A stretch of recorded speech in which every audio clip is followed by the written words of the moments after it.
Alright, today we're going to be solving multi-step inequalities so you can read your objective. At the end of this lesson, you'll be able to solve multi-step inequalities.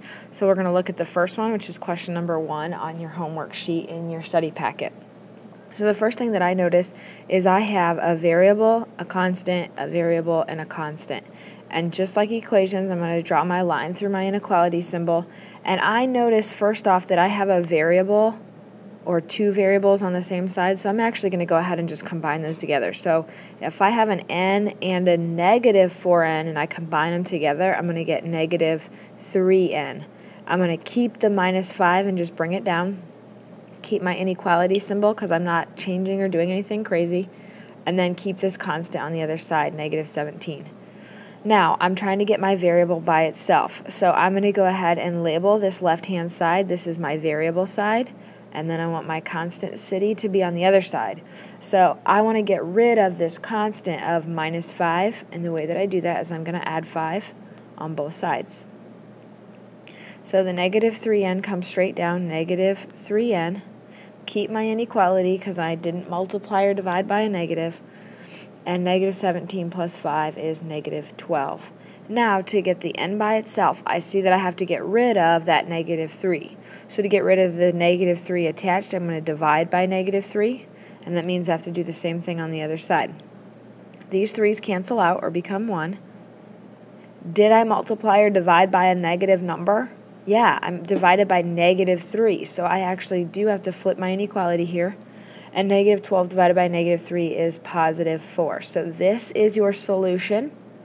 And what it means is any number that's bigger than 4 you want to include. So I'm going to put a solid circle on 4. Remember, if there's the line underneath, that's when we color in our circle.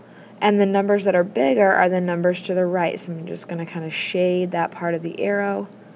And there we go. I've symbolized all of the numbers that are bigger, including 4. Okay, here is question number 3. A lot of similar things going on in this one. I'm going to draw my line through the middle, and then I'm going to go ahead and label all my constants and variables. So I have a constant, this is a variable term, a constant, and a constant. So if I see the same thing on the same side, I'm going to combine those together because they are like terms. So these two constants here I can combine together. Since they're both negative, I'm going to get negative 15. Bring down the minus 5v. Keep my inequality, and keep everything on the other side exactly how it is. We didn't do anything to change the problem. Alright, now I'm going to go ahead and get my variables in Variableville and my constants in Constant City. So to get rid of the variables that are on the right-hand side, they're not supposed to be here, I'm going to add 5v. So that means I have to add 5v here. These 5v's cancel out, so I just have negative 15. I didn't multiply or divide, so I keep my inequality. Negative 8 plus 5. Notice here the signs are different. So I'll have negative 3v. And then I still have, just bring down this negative 9. Alright, I still have a negative 9 in Variableville. Oh no. So to get rid of the negative 9, I'm going to go ahead and I'm going to add 9 on both sides. Bring down this negative 3v, the 9's cancel out, so negative 3v. Did I multiply or divide? Nope, so I'm just going to leave my inequality. And negative 15 plus 9 is negative 6. Now the last step to get the v by itself is to get rid of that negative 3. So that means I have to divide by negative 3. So I have to divide by negative 3 on the other side. Now, did I multiply or divide by a negative number? Yes, the number you're dividing by is negative, so I flip my inequality, and 6 divided by negative 3 is 2. Now, I didn't pre-draw the number line, so I'm just going to quickly sketch a number line. I know I want the number, something bigger, and something smaller. Do I want to color in this circle? No, there's not a line, so it's an open circle, and I want the v's that are smaller. See, it's the little side of the arrow? And the v's are smaller on the left, so I'm just going to go ahead and shade to the left. Alright, here's the next one. Since I have a number that's sitting outside of parentheses, I know that I can go ahead and distribute that in, so I'm going to multiply 8 times 5. 8 times 5 is 40. Then I'm going to multiply 8 times 7r to get 56r. And it's a plus sign because it was positive up in the beginning.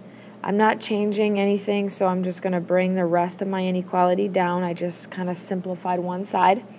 I'm going to choose a side for variables. I only have one here, so I'm going to choose the right side for variables and the left side for constants. So now I'm going to look at what I have to move and how I'm going to do it.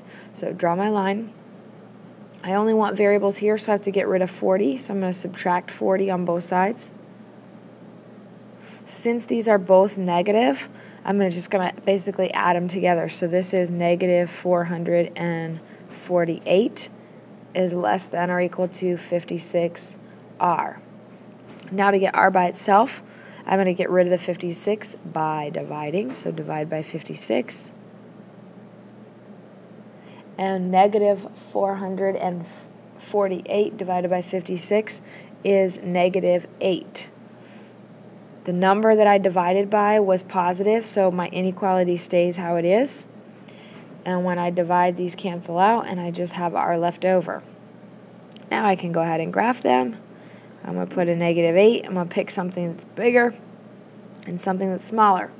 Since I have the line under the inequality right here, I'm going to go ahead and shade in my circle. And I want the r's that are smaller. R's, start with r, that are smaller. R's that are smaller are on the left, so I want to shade to the left.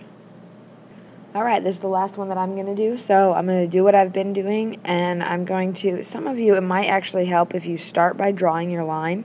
So I'm going to go ahead and draw my line. Now, I can't combine anything over here on the left. I just checked. There's nothing to combine.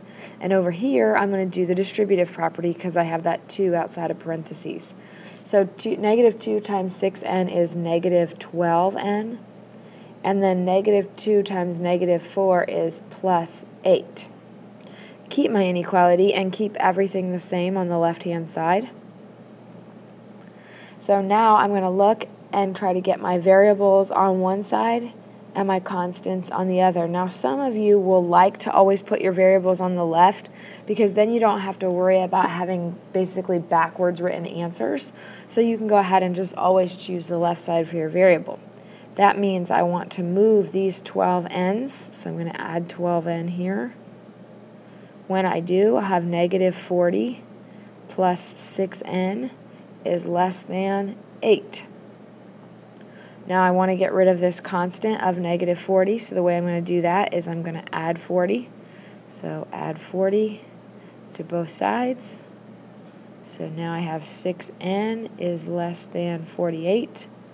To get the n by itself, I'm going to divide by 6. And 48 divided by 6 is a very simple 8. That was an easy one. To graph it, put 8 on the number line, pick a number that's bigger, a number that's smaller. I don't want to shade it in. There's not a line underneath. It's just a regular inequality. So a regular inequality gets a hollow circle. And I want the n's that are smaller. So n's are smaller on the left. I'm going to shade to the left. Alright, what I'd like for you to do is finish up the rest of the questions 1 through 10. I did almost all of the odds for you. When you come into class tomorrow, be ready. I may definitely be asking for these. And don't forget to write one thing that you learned from this lesson or were reminded of, and one question that you still have.